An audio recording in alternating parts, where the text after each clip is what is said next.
नमस्कार दोस्तों, easy engine Gypsy channel में आपका स्वागत है। दोस्तों, Maruti Gypsy spark plug replacement करेंगे।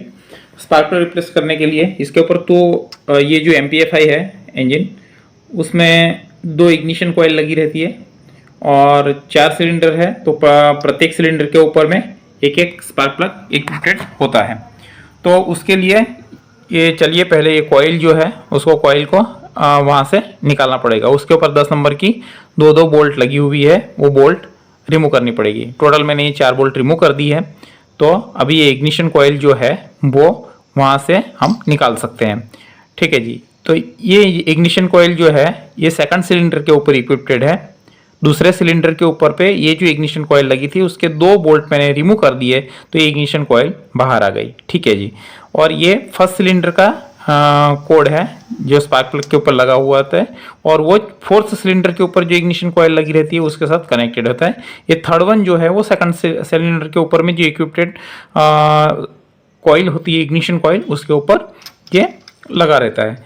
अभी ये जो मैं अभी स्पार्क प्लग जो निकाल रहा हूँ वो फोर्थ सिलेंडर का है, चौथे सिलेंडर का है स्पार्क प्लग।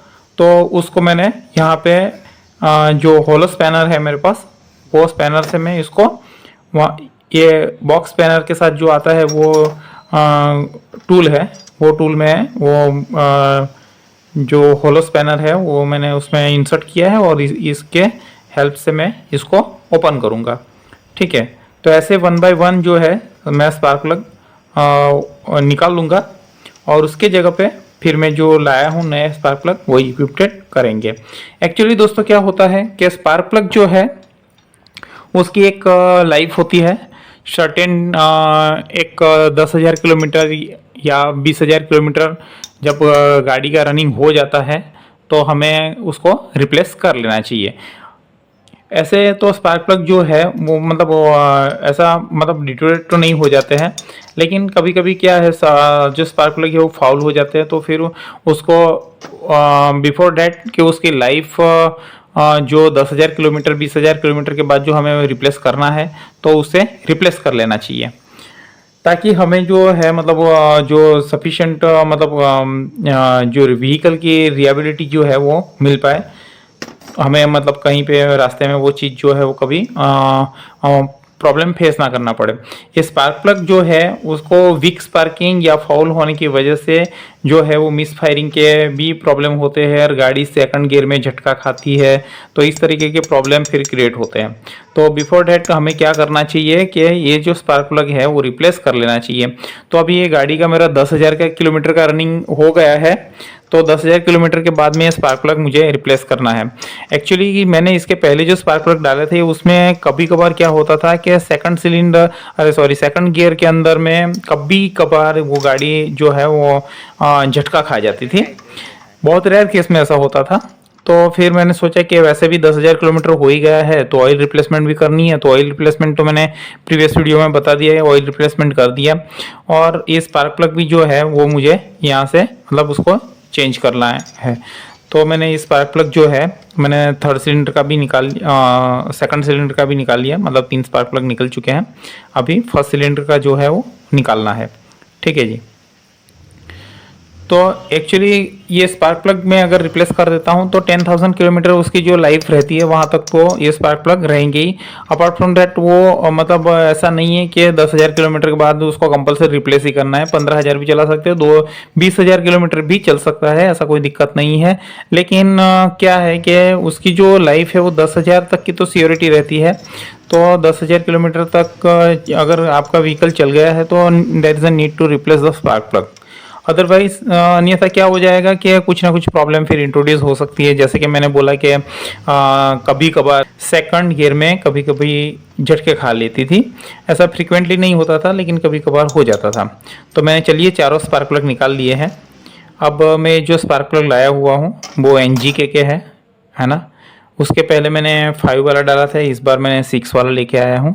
इधर यहाँ पे लिखा हुआ है, ठीक है, ये जो लिखा है यहाँ पे तो BKE6 लिखा हुआ है, तो ये है। आप इसमें दूसरा अगर कॉस्टलीस्ट डालना चाहते हो तो यूरेडियम वाला भी स्पार्क प्लग रहते हैं, जिसकी जो टिप जो रहती है वो फ्लैट नहीं होती है, पॉइंटेड होती है। तो एग्जैक्ट स्पार्किंग वहाँ पे ही होता है, उसके ऊपर जो ये रहती है। तो मैंने 1 बाय 1 चारों सिलेंडर के अंदर में ये स्पार्क प्लग डाल दिया है, ठीक है। उल्टा मत डाल देना। अब मैंने ये क्या है, चारों सिलेंडर के अंदर में 1 बाय 1 स्पार्क प्लग डाल दिया। अभी मुझे कोई भी एक तरफ से या तो चौथे से या तो फर्स्ट सिलेंडर से सीक्वेंस में टाइट करते जाना है। तो मैंने फर्स्ट से सिलेंडर से उसको मैं टाइट करना चालू करूंगा, ताकि कोई बाय मिस्टेक कोई स्पार्क प्लग जो है वो लूज ना छूट जाए, टाइट करना रह ना जाए। इसीलिए मैंने ये जो है ये इसको फर्स्ट सिलेंडर को स्पार्क प्लग जो है उसको मैंने ये टाइट कर लिया है, ठीक है जी। तो इसको मतलब ओवर टाइटिंग भी नहीं करना है और लूज टाइटिंग भी नहीं करना है, सफिशिएंट टाइटिंग एक सेंस से टाइटिंग कर लेना है। और फिर ये जैसे ही मतलब टाइट हो जाएगा तो फिर जैसे ही आपने ओपन किया है वैसे इस तरह से उसको फिर से इग्निशन कॉइल वगैरह लगा देंगे, उसके जो कॉर्ड्स जो दो है वो भी लगा देंगे। तो चारों जो स्पार्क प्लग है वो इक्विप्टेड होने के बाद, चारों लगाने के बाद 1 बाय 1 इस तरह से मतलब कर देना है, ठीक है जी। अब इसमें एक्चुअली होता क्या है कि जो स्पार्क प्लग है उसका एक हीट वैल्यू रहता है और उसके ऊपर एक नंबर लिखी रहती है। जो नंबर लिखा रहता है वो नंबर के जो है वो हीट वैल्यू शो करती है। जैसे जैसे नंबर बढ़ता है वैसे उसकी जो हीट रेजिस्टेंस वैल्यू जो है वो बढ़ती है। तो जैसे गाड़ी का क्यूबिक कैपेसिटी सीसी जो बढ़ता है, तो 1.2 का इंजन है, 1.3 लीटर का इंजन है कि 1.8 का इंजन है, उसके हिसाब से वो जो स्पार्क प्लग है वो हमें इक्विवेट करना होता है। जिप्सी 1.3 का इंजन है तो इसमें मैंने जो एनजी के क्या डाला है वो BKE6 वाला डाला है। उसके पहले मैंने 5 वाला डाला था, लेकिन अभी ये 6 वाला जो डाला है तो उससे थोड़ा हायर रेंज में है, तो इसका जो हीट वैल्यू ज़्यादा है। तो ये जो मेरा जो प्रॉब्लम था कि सेकंड सिलेंडर में कभी कभार झटके खा जाता था, इस तरह का प्रॉब्लम जो है वो एलिमिनेट हो सकता है। एक्चुअली क्या रहता है कि हमें जब भी अगर स्पार्क प्लग रिप्लेस करना होता है तो व्हीकल में से जो स्पार्क प्लग निकले हैं वो ही सेम नंबर के ही स्पार्क प्लग हमें यूज़ करना चाहिए, ताकि वो इक्विवेलेंट हीट कैपेसिटी हमें मिल सके। तो उसके लिए हमें वही स्पार्क प्लग डालना चाहिए। चलिए, मैंने ये जो है 4th सिलेंडर का वो भी मैंने टाइटिंग कर दिया है, ठीक है जी।